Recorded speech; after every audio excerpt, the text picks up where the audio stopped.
Hey guys, tonight we are crossing the frozen roof of the world, the Mongolian steppe in the heart of winter. Imagine a place where the night air bites harder than steel, where the horizon disappears into white silence, and where people once thrived through ingenuity, ritual, and wool thicker than your hand. You would not survive this without learning their rhythm. So, before you get comfortable, take a moment to like the video and subscribe, but only if you genuinely enjoy what I do here. I'd love to know where you're listening from and what time it is there.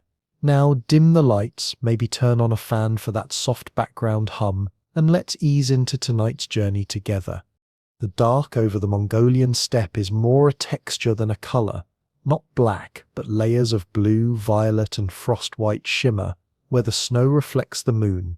You lie wrapped in felt so heavy, it presses your ribs when you breathe. The smell of sheep's wool and a faint trace of smoke cling to the air. Outside, the world groans faintly, the creak of ice beneath hoof and boot.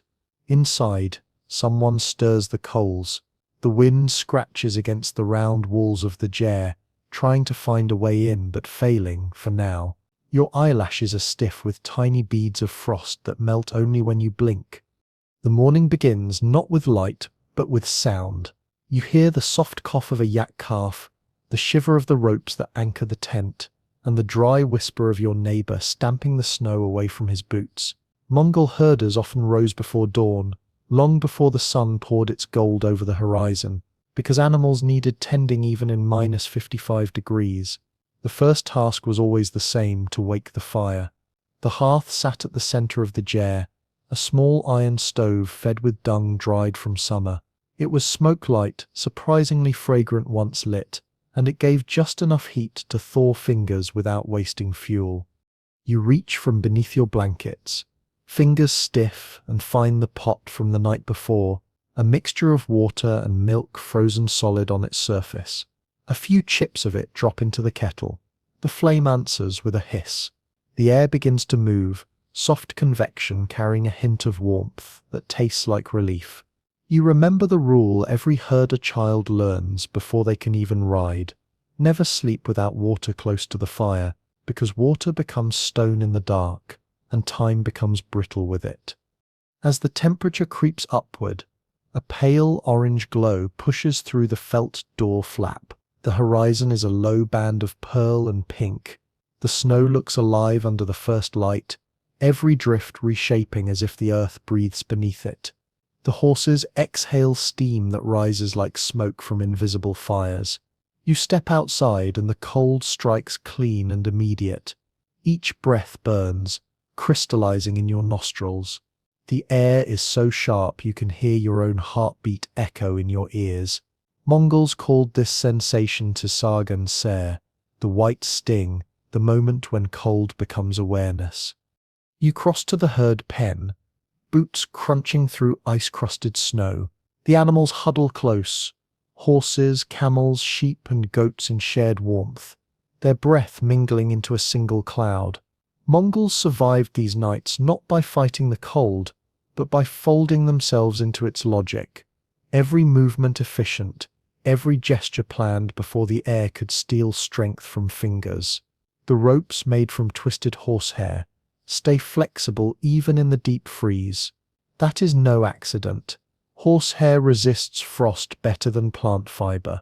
The posts of the corral are set loosely, so the wood does not split when the ground contracts. Your uncle's voice calls through the cold, calm and measured. He says the same words his grandfather said before him. The steppe respects those who move with it, not against it. His beard is thick with frost and he laughs quietly when you shiver. Humor out here is a kind of insulation. He gestures toward the eastern sky, where a thin sun begins to rise like a coin from snow. Its light is weak but steady, a small reassurance that the night's hardest edge has passed. You take a moment to drink the first tea, boiled milk with salt butter, and a handful of toasted millet floating like stars on the surface. It tastes rich and steadying. Mongols believed that milk taken before sunrise gives courage. They also believed that spilling it on the ground blesses the spirits beneath your feet.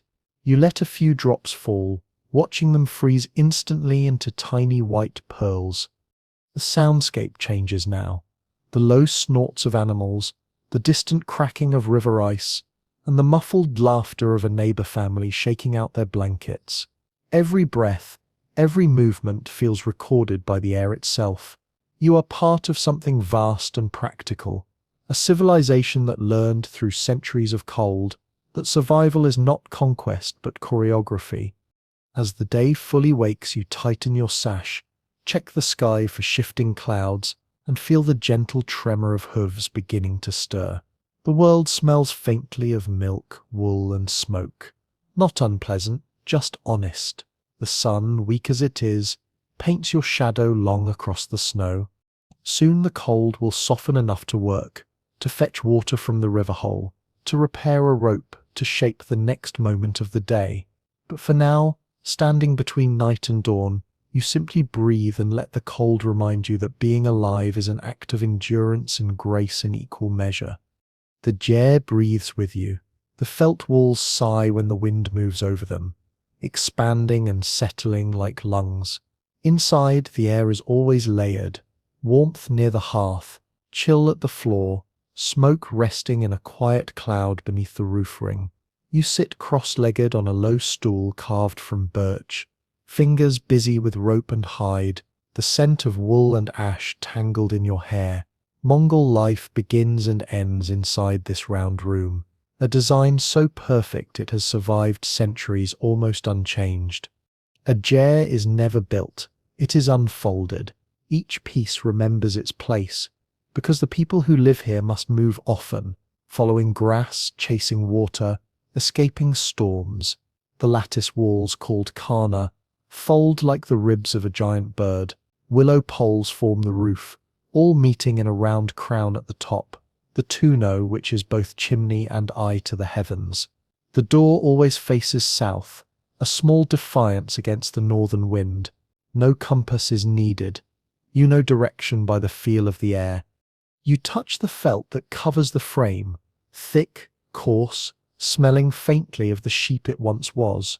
Women in the family made it during summer, pounding wet wool with sticks, rolling it again and again underfoot until it bound itself into a single skin.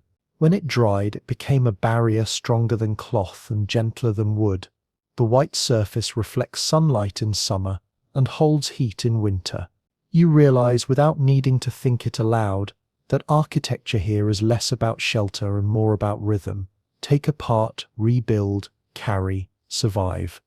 A small boy laughs as he tosses a ball of frozen dung into the fire. It crackles, throwing sparks that drift upward and vanish in the smoke ring. In this world, fuel is not wood. Wood is too precious, too far away. Instead, dried dung burns clean and long, a perfect paradox of poverty and sustainability. Its heat smells faintly sweet, and when it is gone, the ashes can be mixed with water to wash hands. A quiet practicality learned over generations. Your grandmother hums as she hangs a kettle on the iron hook above the flame. The song is old, perhaps older than writing itself. A tune about a horse that outran the snow. The kettle's metal, blackened from years of use, gleams like polished stone. When she wipes her hands, she uses a cloth made from stitched-together scraps of wool, embroidered with thread dyed in onion skins. Every color here carries memory. The reds are made from madder root, the blues from crushed indigo traded from distant Samarkand. The inside of the Ger is organized like a clock. The door, the south, is the threshold of guests and the light of day. To your right lies the men's side, where saddles, bows, and tools rest. To your left, the women's side, pots, churns, and fabric in careful stacks. Straight ahead, facing the door, is the altar. It holds a bronze cup, a few horsehair tassels, and small carved figures of ancestors. Every entrance, every meal, every whispered hope begins with a glance toward that shrine. The smoke thickens as the day grows warmer, curling up through the roof ring in threads of silver.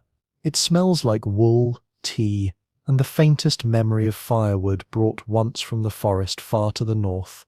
The light through the felt turns honey-colored. You run your hand over the nearest wall, feeling warmth pulse beneath it, the breath of the herd, the heat of the family, and the insulation of the felt itself, a marvel of engineering older than iron.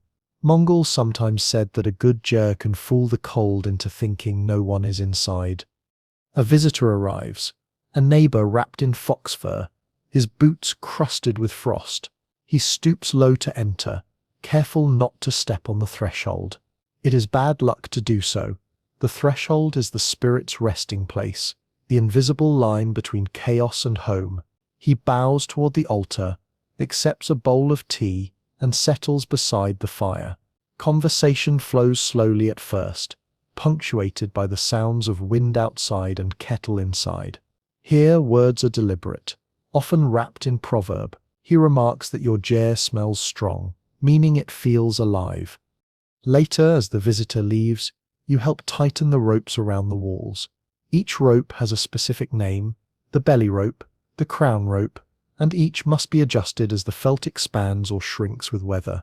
Mongols could build or dismantle a ger in less than an hour, every knot precise, every gesture inherited. The circular design keeps warmth moving evenly and prevents demons who, they say, cannot move in circles, from finding corners to hide. When night returns, you lie down near the stove. The sound of the wind grows louder, pressing against the round wall like an ocean wave. The felt trembles but holds.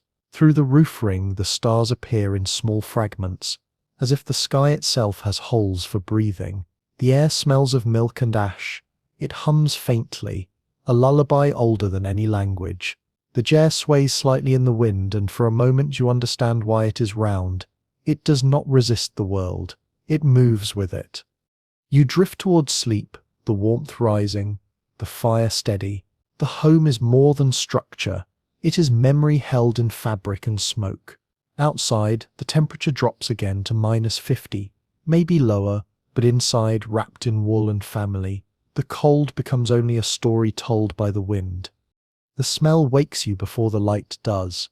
It is sweet, buttery, and faintly smoky, the signature scent of morning on the steppe. The hearth crackles with a low, patient flame, and the kettle hums softly, steam curling toward the smoke hole like the beginning of a song. Your hands are stiff from the night's cold, but you move carefully, cradling a wooden ladle that has seen decades of dawns like this one. Breakfast in a Mongol ger is not hurried, but neither is it idle. Every movement belongs to an inherited choreography. You stir the kettle, watching ribbons of white swirl through tan water, the mix of milk tea, or sute tea sai. It is not the delicate, perfumed tea of cities. It is survival in a bowl, brick tea from China, broken into pieces with the back of a knife, boiled with water, milk, and a pinch of salt. When the salt dissolves, you add a sliver of butter or rendered sheep fat, and the tea becomes almost soup, a drink that nourishes and warms in one breath. You lift the bowl and take the first sip. It coats your tongue with a richness that feels more like warmth than taste. The salt sharpens it, and the butter lingers in a thin gloss on your lips. Mongols drink this throughout the day, but the first bowl at dawn is different. It is both ritual and reassurance. The elders say it teaches the stomach to wake gently, to prepare for the hard hours ahead. Beside the fire, your mother kneads dough in a low basin carved from elm. The dough is simple: flour, water, and the leftover milk from last night's boiling. She presses it into thick discs, each about the size of her hand, and lays them onto a flat iron pan. No yeast, no sugar, no waiting. In minutes the bread puffs and browns, the edges crisping while the centers stay dense and warm. This is bortsog or kusha, depending on whether it is fried or baked, and it smells like contentment itself. While she works, your younger sister tends the churn. The tall wooden vessel sways rhythmically as she pushes the plunger up and down, the sound a soft heartbeat against the walls. Inside, milk turns to butter, and butter becomes erag, fermented mare's milk. Though the cold slows it today, the steppe is a world that believes in transformation. Every substance can become another with enough patience and rhythm. The family gathers around the stove, legs folded under wool robes. You sit near your uncle who tears a piece of bread and dips it into his tea. He grins, offering it to you as if it were a feast. Mongols often eat communally from shared bowls, and to refuse the offered food would be unthinkable. He tells you that in the worst winters, when even the rivers froze to their depths, they made tea from melted snow and flavor from memory. The bread, he says, kept people alive, not by filling the belly, but by giving the hands something to do, the scent something to follow.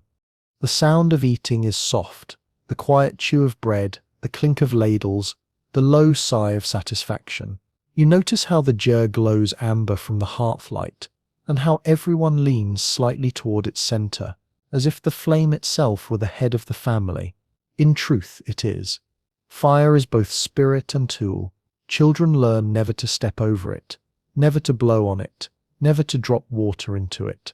When the tea overboils, you lift it gently aside and let the hiss fade without shame. Fire must not be scolded. As the meal slows, your grandmother unwraps a small pouch of dried curds, arul, hard as stone and sharp with milk's ghost. She places one in your palm. It softens slowly in your mouth, tangy, almost sour, yet comforting in its stubbornness. These curds can last for months, even years, without spoiling. Travelers carry them across deserts and frozen plains alike, gnawing on them for strength. They are both food and inheritance, proof that knowledge can live in the simplest things. When the bowls are emptied, your father wipes the table with the back of his sleeve and pours the final dregs of tea onto the ground by the door. It is an offering to the Earth Mother, for even waste here must have purpose.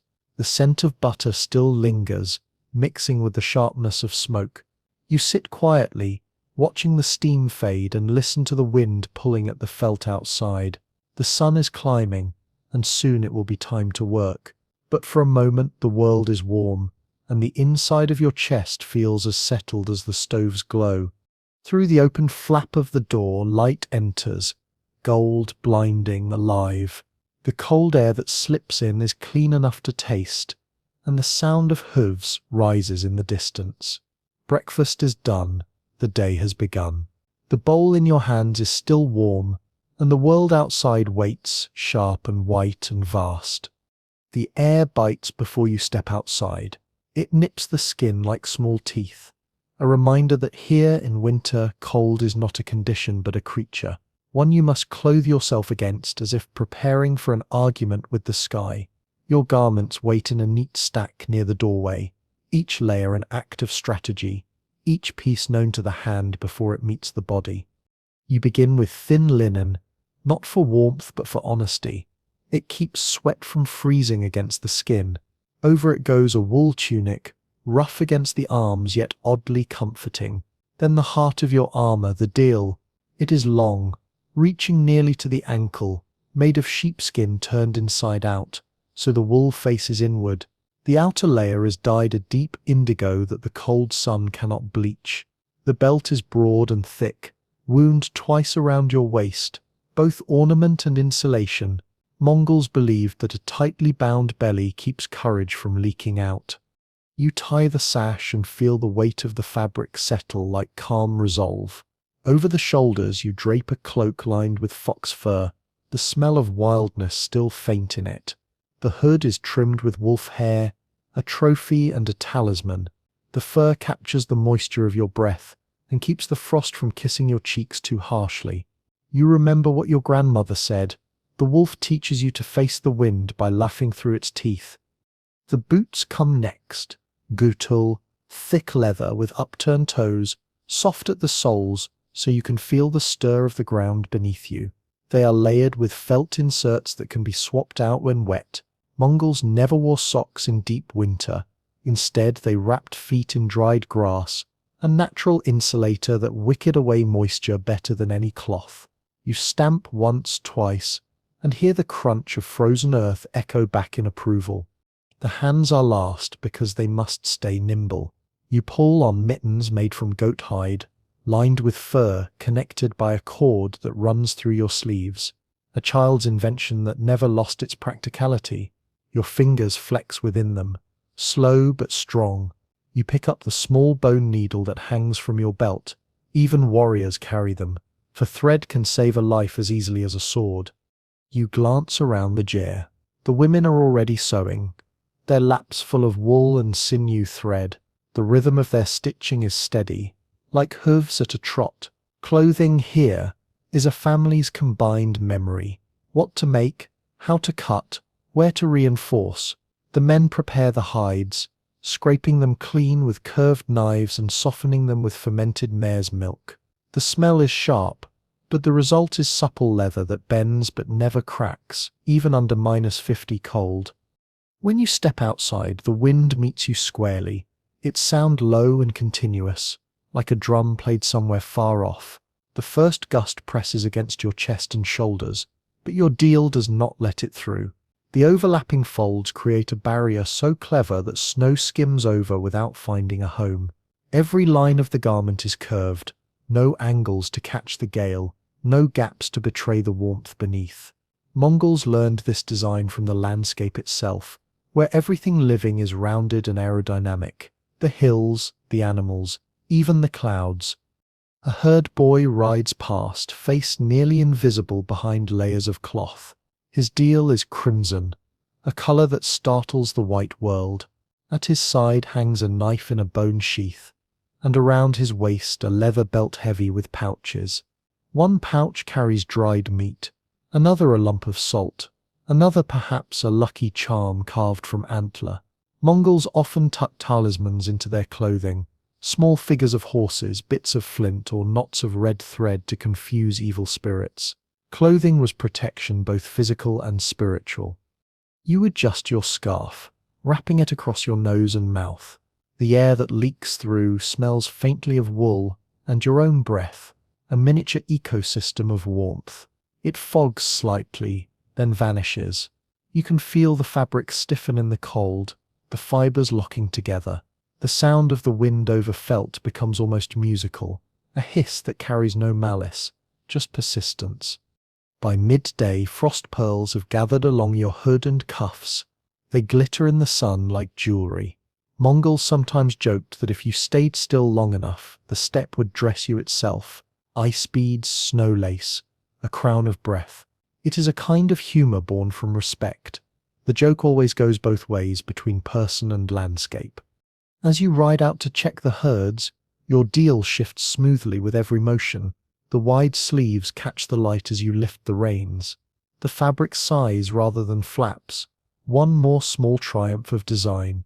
Beneath you, the saddle creaks, and you realize how every material around you, leather, felt, bone, wool, comes from life itself.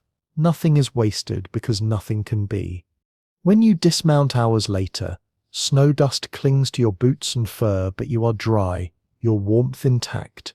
You step inside the gyre again, remove each layer slowly, and hang them near the stove, careful not to scorch them. The garments steam faintly, releasing a smell of wind and animal. It is not unpleasant, more like proof that the day has been lived correctly. In the quiet, your grandmother looks up from her sewing and says something softly, that a person is only as warm as the care they take of their clothes. You nod, understanding that to be clothed well is not vanity, but wisdom, an art that keeps you alive between breath and blizzard. Outside, the cold gathers strength again, whispering against the walls. Inside, you run a finger over the seam of your sleeve, feeling where the stitches hold firm. The world beyond may be frozen solid, but here, wrapped in handmade warmth, you wear survival itself. The sun rises higher now, weak but unwavering, a disk of pale fire behind a veil of drifting frost. The steppe stretches outward in every direction, a white plain without end, as if the world itself has been stripped down to its bone. In this immensity, the herd moves like smoke, slow, breathing, alive. You stand at the threshold of the gyre, pulling your gloves tighter, feeling the familiar weight of responsibility settle across your shoulders.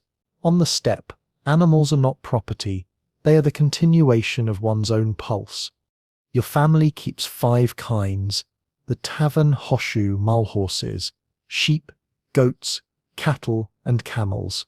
Together they are life, arranged not by wealth, but by necessity. Each has its duty. Horses for speed and milk, sheep for wool, goats for meat, cattle for strength, camels for burden.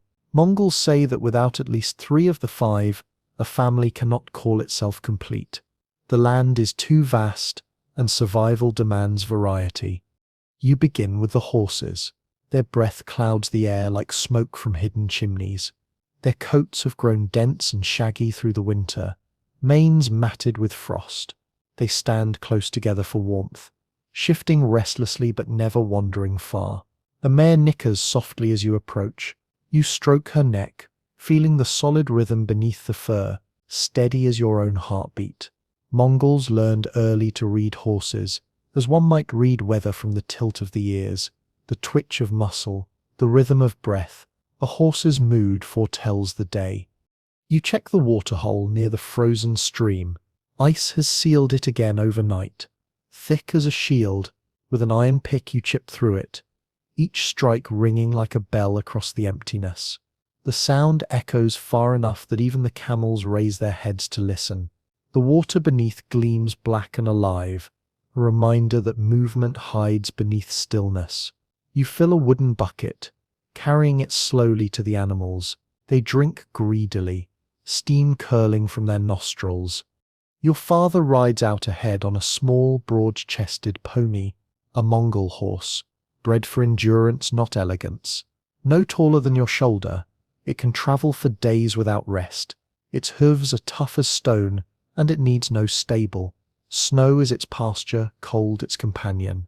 Mongol saddles are high-backed and stiff, made for control more than comfort. The stirrups keep the rider upright even at full gallop. You swing yourself up onto your own horse, the leather creaking under your weight. The air smells faintly of frost and dung, a scent you have long since stopped noticing.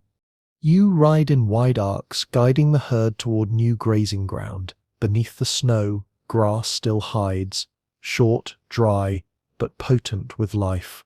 The horses paw at the drifts, exposing it for the smaller animals to follow. The sheep and goats move together, their wool coats dusted white. Their bells chime faintly, a sound so old it feels like part of the wind. Your uncle rides beside you, face half buried in his scarf. His voice carries easily despite the cold. He speaks of old trade routes, of how even in winter caravans would cross these plains, bringing silk from China and silver from Persia. Mongols traded not only goods but knowledge, how to ride in snow without losing the trail, how to find direction from the sun's reflection on frost. He tells you that in times of peace, herders would supply entire armies, feeding them dried meat and fermented milk. A single nomad could keep 10 warriors alive with what his herd produced. At midday, you stop near a rocky outcrop where the wind cuts less sharply. You dismount, loosen the saddle girth, and offer your horse a handful of frozen hay. The grass crunches between its teeth like brittle parchment. You warm your hands by rubbing them against its neck, the heat of its body more comforting than any fire. Mongols learned early that companionship with animals was not sentiment. It was survival. Without them, the steppe would have been a graveyard of bones. From the ridge above, you see the full spread of the herd, hundreds of moving shapes, white on white, alive through sheer will. The landscape hums faintly, the combined sound of breathing, hooves, and wind. This, more than any city, is the Mongol kingdom, mobile, adaptable, free to outsiders. It might seem barren, but here every drift and hill holds memory. You notice a young goat limping through the snow, its leg caught in a tangle of grass. You dismount, kneel beside it, and free it gently. Its wool is warm beneath your gloves, and its eyes, half frozen with sleep, blink at you without fear. You carry it back to the main herd, tucking it close against your chest. The family will bind its leg tonight with sinew and grease, a small surgery done with care and confidence learned from countless winters. As the afternoon wanes, you and your father gather the animals into a loose corral marked by rope and snow. The camels kneel in the distance, their double humps rising like islands in a frozen sea. They are patient beasts, stoic in a way that humbles you. They can smell water 10 miles away, and their milk, though salty and thin, keeps the body strong against frostbite. Every creature here has a secret science written into its bones by centuries of cold. When the work is done, you ride home through the evening hush. The snow glows lavender beneath the sinking sun. The horse's hooves strike sparks from hidden stones, and the rhythm of movement settles into your chest. Mongols often said that the best way to warm yourself was to ride. The saddle became its own hearth, the pulse of the horse a kind of fire. By the time the gyre appears on the horizon, its smoke rising in a soft spiral, the stars have already begun their slow shimmer.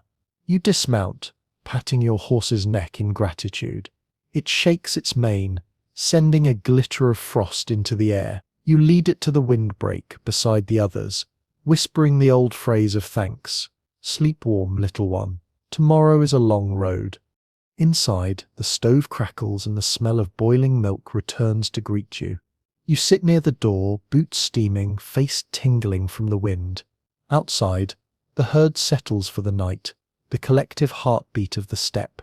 You close your eyes for a moment, and all you can hear is that soft rhythm, endless and familiar, the music of survival. The wind does not roar tonight.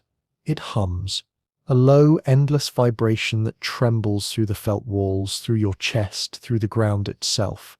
The day's hunt is over. Snow still clings to your boots, and the smell of blood and pine follows you inside. Your fingers ache, red and cracked from the cold, but there's satisfaction in them. Food has been found. Life has been extended another week. On the steppe, hunting is not a sport.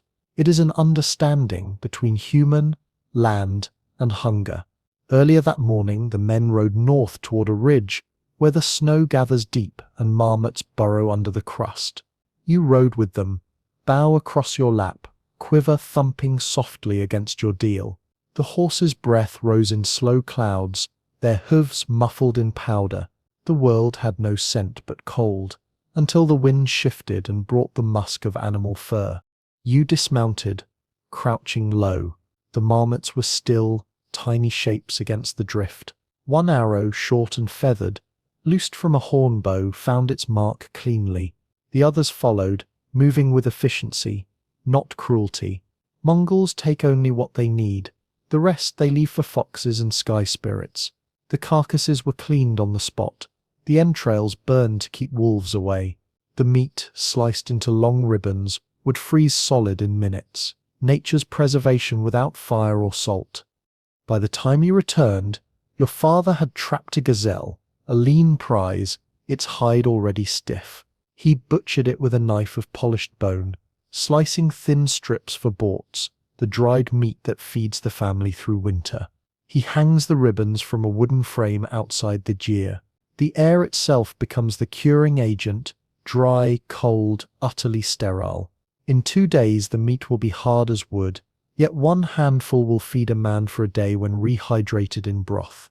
This is steppe alchemy, water removed to make time pause. Now inside the gyre, warmth begins to melt the edges of exhaustion.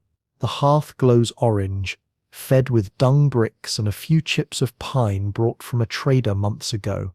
Your mother lays a pot over the flame, half filled with snow and a few slices of borts. The smell that rises is pure survival, strong, savory, and faintly sweet. When she adds dried curds and a lump of fat, the mixture turns milky thick. It is not delicate cuisine, it is energy made visible. Your uncle sits nearby, one boot off, binding a cut across his ankle. He uses horsehair as thread, soaked first in strong mare's milk to clean it. Then he seals it with animal grease. The old way, but it works. Mongols treat wounds as they treat weather, directly, without fear. For fever, they heat stones in the fire and place them inside a wool pouch, pressing them gently to the chest. For stomach pain, they use fermented milk. For frostbite, snow followed by fat. Fire and bone, cold and warmth. The elements heal if you understand their rhythm. Your grandmother prepares something on a small wooden tray. Inside a bronze cup, she mixes powdered herbs from a pouch, dried juniper berries, bits of onion root, and crushed charcoal. She pours hot water from the kettle, stirring until it turns black and fragrant. This is tavern sai, a cleansing tea, bitter enough to chase spirits. She hands you a sip. It tastes of earth and smoke.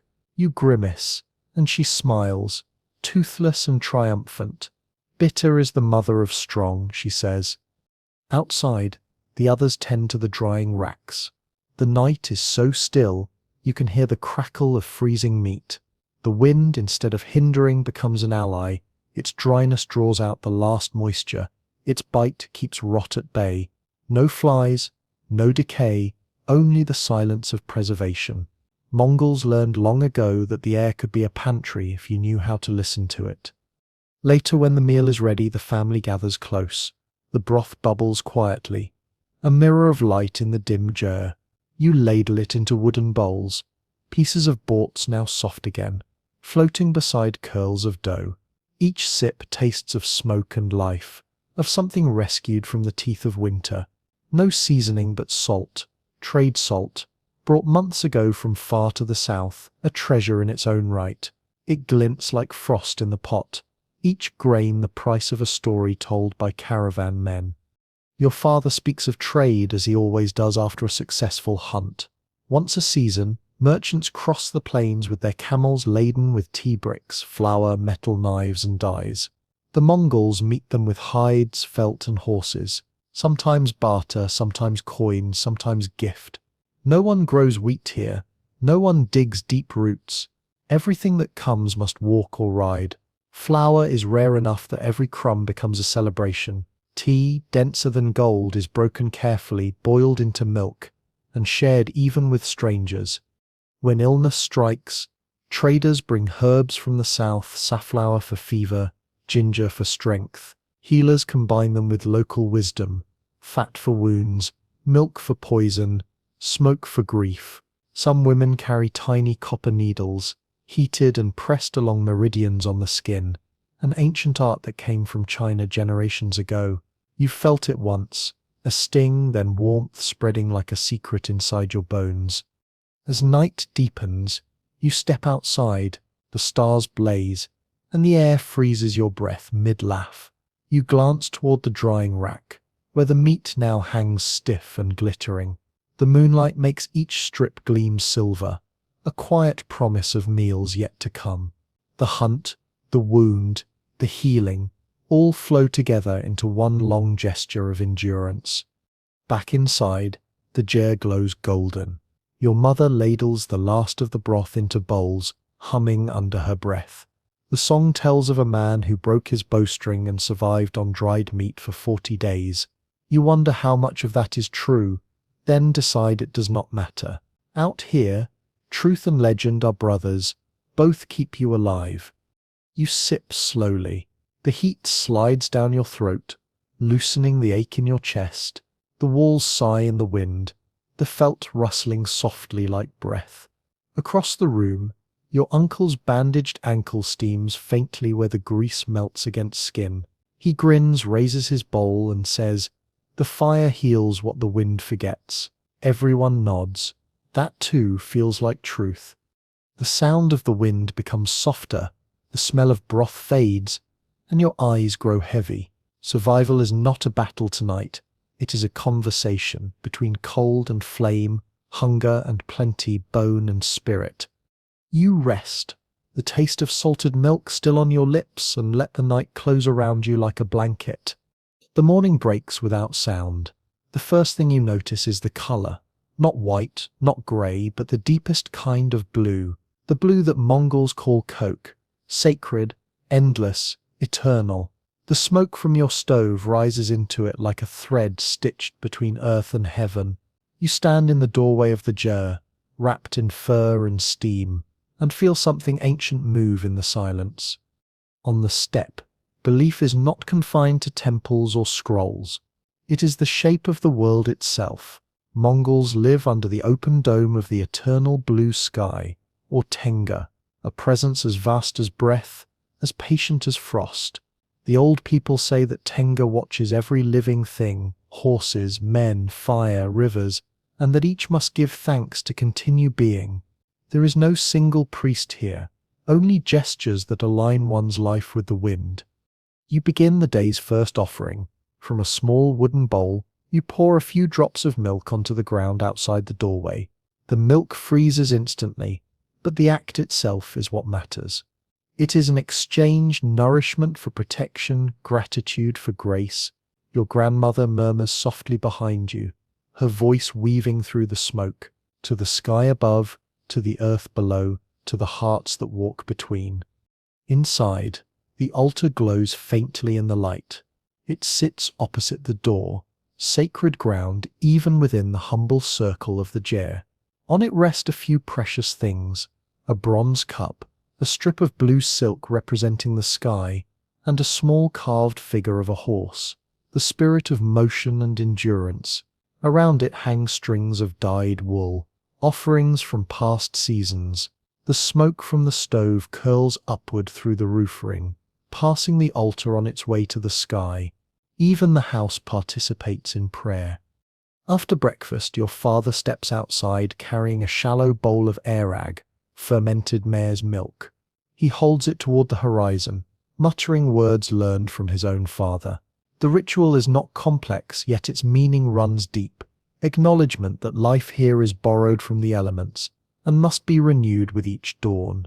He flicks droplets toward the four directions: east for rebirth, south for warmth, west for rest, north for endurance. The liquid freezes mid-air, tiny stars falling to earth. The sound of distant bells draws your gaze, neighbors gathering on a nearby ridge. Today is not a festival but a remembrance, a day to honor ancestors before the next migration. You ride with them, the horse's hooves muffled in snow.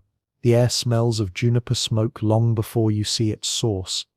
At the ridge's crest, a stone cairn rises, an avu, built from hundreds of hands over hundreds of years. It is not a tomb, but a compass of faith. Travelers add to it: stones, branches, pieces of fabric, offerings to the spirits of mountain and wind. You dismount, circling the cairn 3 times clockwise as is proper. In your palm you carry a pebble warmed in your glove. You place it carefully among the others. The gesture is small, yet it connects you to every rider who ever crossed this plain. An elder leads the chant. His voice is thin but steady, rising and falling with the rhythm of the wind. He speaks of ancestors who tamed horses, of daughters who carried fire through snow, of sons who learned the names of the stars. Mongols do not pray for wealth or ease. They pray for balance, for harmony between human motion and nature's silence. As the chant fades, a young boy tosses a handful of juniper twigs into the fire. The smoke turns blue, fragrant and sharp. It stings your eyes and clears your breath. The elders say that smoke carries words upward more swiftly than sound. You watch it drift into the sky until it disappears, merging with the endless dome above. The gathering slowly becomes a celebration. Someone begins to sing, low at first, then stronger. The melody is deep, a kind of throat song, komi, where one voice splits into many tones. It sounds like the wind finding harmony with itself. The song travels through the air, bouncing off the frozen ground, filling every hollow in the plain. Children laugh. A dog barks, horses shake their manes. For a moment, the whole steppe feels alive, pulsing in rhythm. When the fire burns low, you sit with your father, watching embers fade into the snow. He tells you how the great Khans once carried this same faith into battle. They would raise their faces to the sky before a charge, not to ask for victory, but to remind themselves that death too is part of the eternal circle. Tenga knows the measure of every breath, he says. We ride only in the space between. On the ride home, the world feels softer. The horse's breath rises in perfect columns like incense to the heavens. The snow underfoot glows faintly blue in the dusk. You think about how faith here does not separate sacred from daily life. The saddle, the stove, the sky, all are connected. To live is to worship by existing well. Back inside the ger, The warmth greets you like a memory. The altar's blue silk catches the lamplight, rippling as if stirred by invisible wind. Your mother sets a bowl of steaming milk beside it. One last offering before sleep. The family gathers quietly, and for a while no one speaks. Outside, the night deepens to velvet, and the stars burn like small fires of their own. You lie down, the felt beneath you warm from the day's breath. Through the roof ring, you can see a single star framed in the round opening, the same star the ancients called the horse's eye. The smoke drifts upward, a slow grey ribbon carrying the scent of milk and ash. Somewhere above, the eternal blue sky watches, calm and endless. Your last waking thought is not of fear or hope, but of belonging to a world that has no ceiling but the heavens themselves. The wind has softened tonight. The walls of the ger no longer tremble, and the air inside holds a slow, even warmth. You sit cross-legged on a thick rug near the hearth, surrounded by the smell of wool and milk. The day's work is finished, the herds quiet beyond the walls. This is the hour when words travel best, not shouted, not written, but spoken into the soft space between firelight and breath. Education here is not a building, not a desk, not a bell. It is a current of memory flowing from one mouth to another. The Mongols say that a person without stories is like a bow without string, shaped but useless. Learning begins as soon as a child can sit upright beside the stove. The lessons come hidden in lullabies, in proverbs, in the rhythm of daily chores. Hold the bucket steady, your grandmother says as she pours milk. Patience makes butter, hurry makes spills. It sounds like nothing, yet it becomes a philosophy. Tonight, your grandfather speaks. His voice is low, weathered, carrying both smoke and authority. Before him lies a piece of charcoal from the fire, and the floor is his page. He sketches with the tip, lines of mountains, twists of river, the directions of trade winds. This is geography, on ash, a map that will vanish with a single sweep of a sleeve, yet remain burned into memory. He teaches you how to read land without ink, how to find north by the lean of a horse's mane, how to measure distance by the time it takes for your breath to frost the air. Nearby, your mother hums softly, weaving strips of dyed wool into a rope. Her rhythm sets the tempo for the story. Mongol women are the first teachers of language, balance, and survival. They teach in fragments, not lectures. A child learns to distinguish the cries of animals, to hear the approach of weather in the sound of the wind. Knowledge comes through the senses first, thought later. Your uncle picks up his horsehead fiddle, more in cour, and begins to play. The notes float slowly, curling through the air like smoke. Between songs he explains how the instrument's strings were once made from horsehair, how its carved head honors the spirit of the horse that guides every Mongol life. Even music here is a form of education, a memory device. Each melody carries the shape of the steppe, teaching the body to remember distance and patience. Outside, a boy your age tends the fire pit. His hands move with practiced precision, turning dung cakes so the smoke draws cleanly through the roof ring. That too is study. Every gesture repeated until the body learns what the mind does not yet understand. Out here, forgetting a skill can cost a life. Learning one means saving it. Sometimes when traders pass, they bring books written on paper from far-off cities. Few in your camp can read the symbols, but curiosity is universal.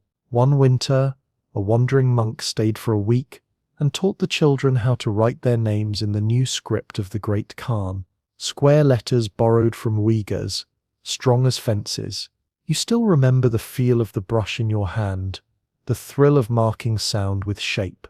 When he left, the letters remained, drawn onto the inside of the door frame in soot and milk.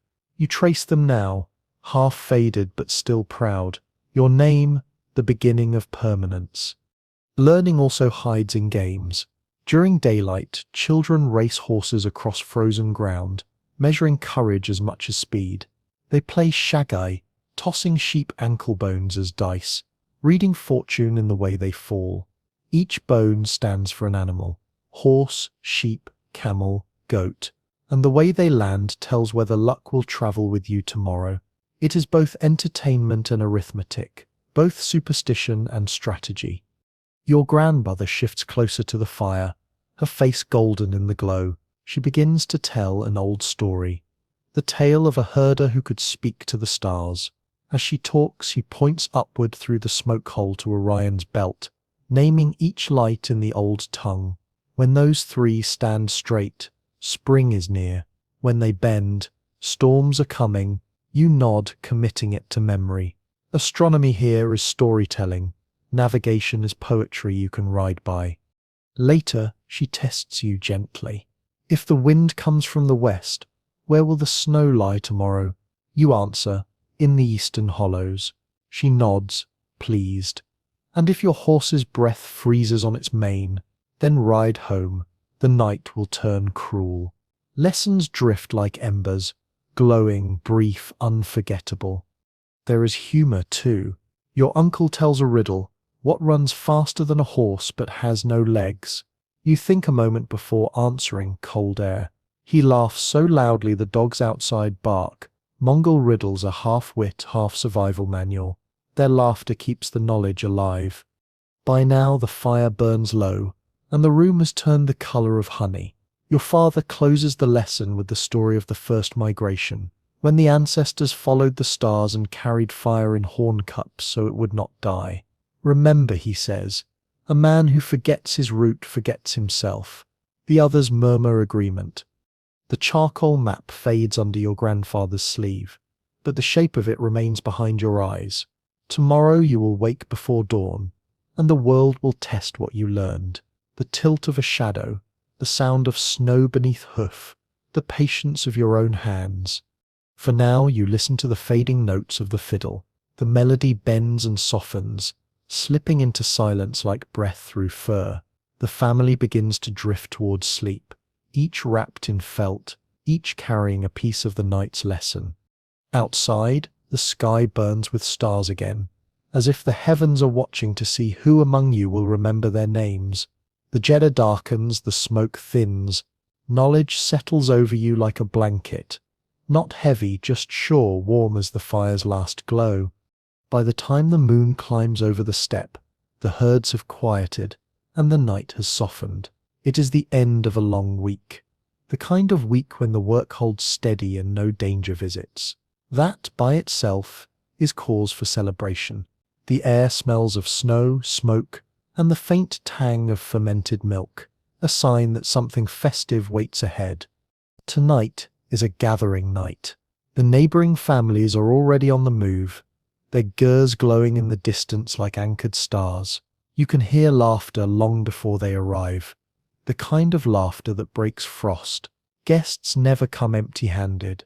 Each carries a wrapped bundle of food, some wool, or a new song. Mongols believe that hospitality keeps the cold away. A full ger's a strong ger. Inside, the fire burns high, and the air is thick with steam and scent. Your mother tends a pot so large it takes both hands to lift. Inside, ribs of mutton simmer slowly, surrounded by onions and wild carrots gathered from the river valleys in summer. These vegetables are rare, dried carefully between layers of wool, and revived with boiling water when feasts call for extravagance. Fat bubbles rise to the surface, golden as candlelight. She skims them carefully, saving every drop. In a world without waste, even the shimmer of grease has purpose. Your father prepares something grander. Cork hog, the herder's feast. He takes smooth round stones from the riverbank, heats them red in the fire, and drops them into a metal pot filled with chunks of meat, water, and salt. The lid is sealed tight.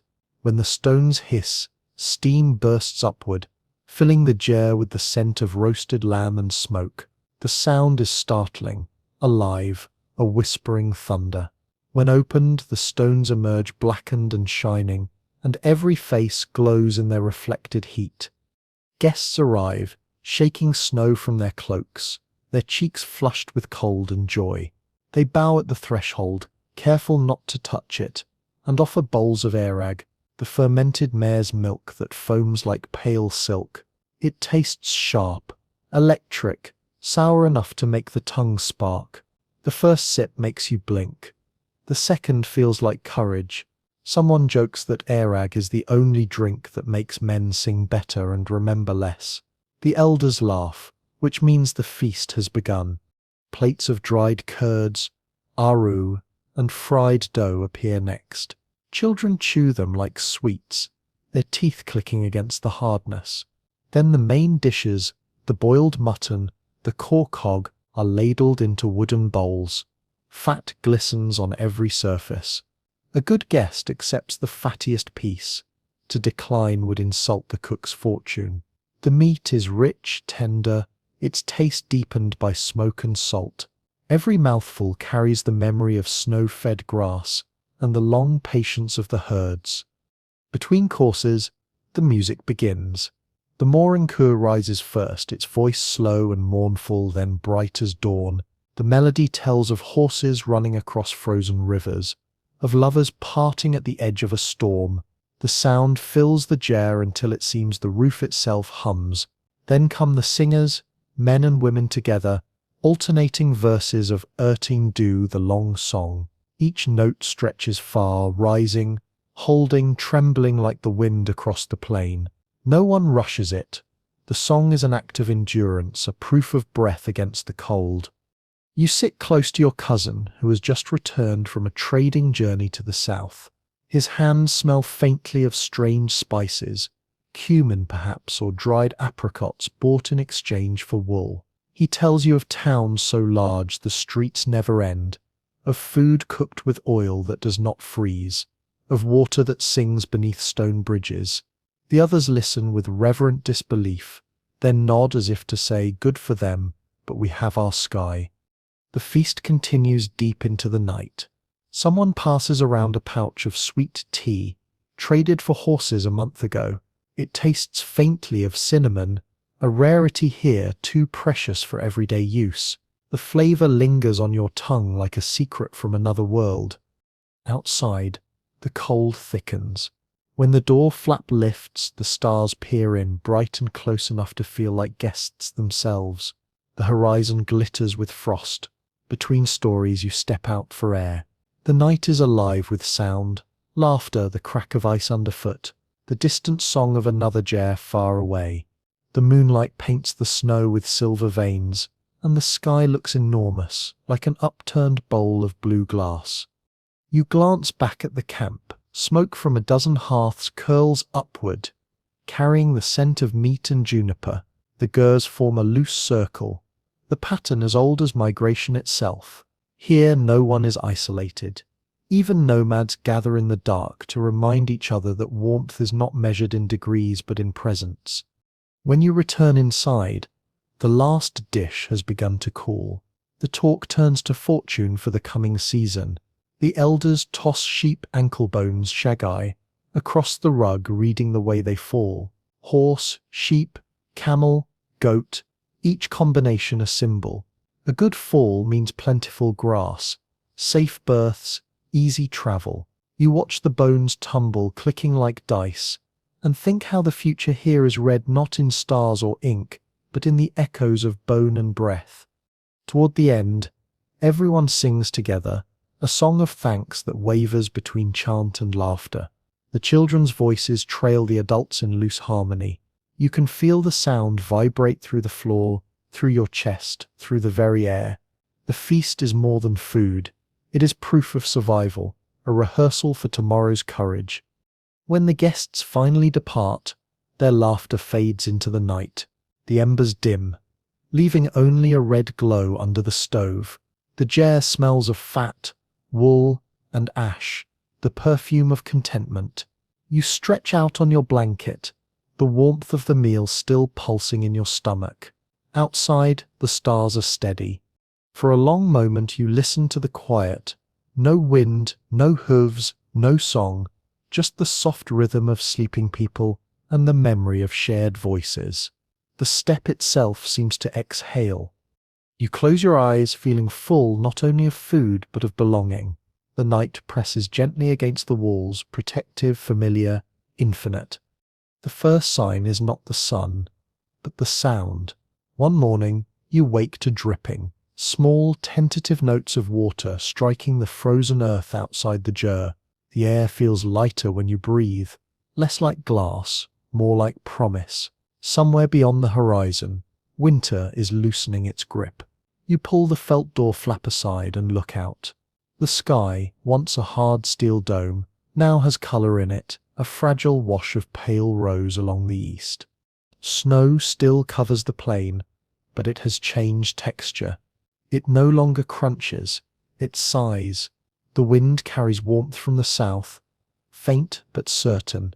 Your horse lifts its head, nostrils quivering. The animals know before humans do. The steppes' calendar is written in their behavior. The restless bleating of goats, the deeper tone in the camel's hum, the shift of birds overhead. Inside, your family moves differently. There is energy in each gesture, a quiet urgency that belongs to change.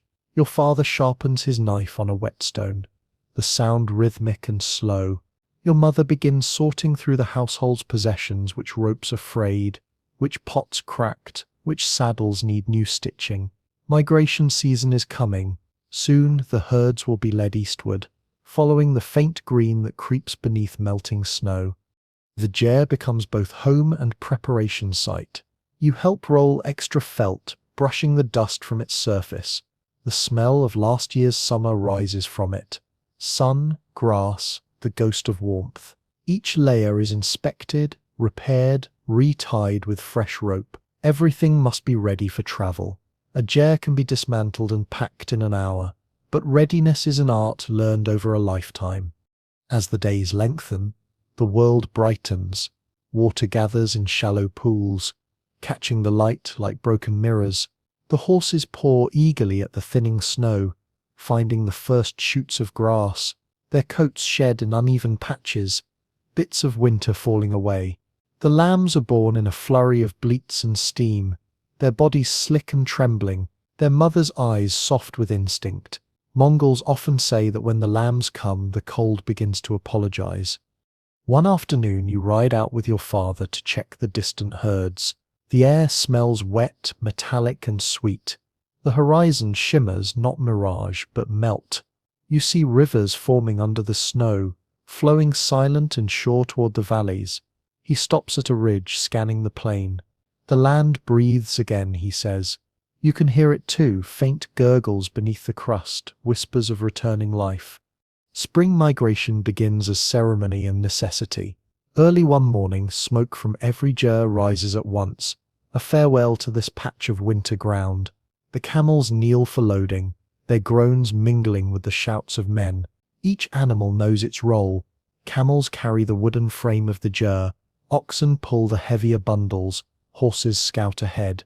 You work beside your cousins, your breath visible in the chill, your hands numb but busy. The sky brightens from violet to blue, and 1,000 small details, rope knots, blanket folds, harness loops, come together in seamless coordination. By midday, the camp begins to move. The horizon fills with motion, wheels creaking, bells clinking, hooves striking wet earth. Behind you, only circular imprints remain where the gers stood, perfect outlines, proof that a village can vanish without leaving ruin. Movement is not disruption here, it is continuity. You look back once, watching smoke fade into the distance, then turn forward, following the long curve of the caravan. At rest stops. There is laughter. Children chase each other through puddles, splashing, shrieking at the cold. Women spread felt mats to dry under the gentler sun. Men check saddles and stirrups, their shadows growing shorter as the day matures. Someone begins to sing, and the sound carries, thin but bright, across the open air. It is a migration song, half prayer, half endurance. By evening you reach the new grazing ground. The land is different here. Lower, greener, scattered with early flowers that bend under melting frost. A stream runs nearby, whispering over stones. The gers rise again, circle by circle, until the camp looks as if it had always been here. Smoke returns to the sky, food simmers in the pot, The animals settle. Only the tracks behind you prove that winter once ruled this place. That night, you sit outside with your family. The stars feel closer again, not like cold witnesses but like companions. Your father pokes the fire and says softly, "Every year the land dies and lives again. We follow its heartbeat. That is enough." You nod, knowing the truth of it deep in your bones. The evening wind drifts through the grass, cool but forgiving. Somewhere a horse whinnies, another answers.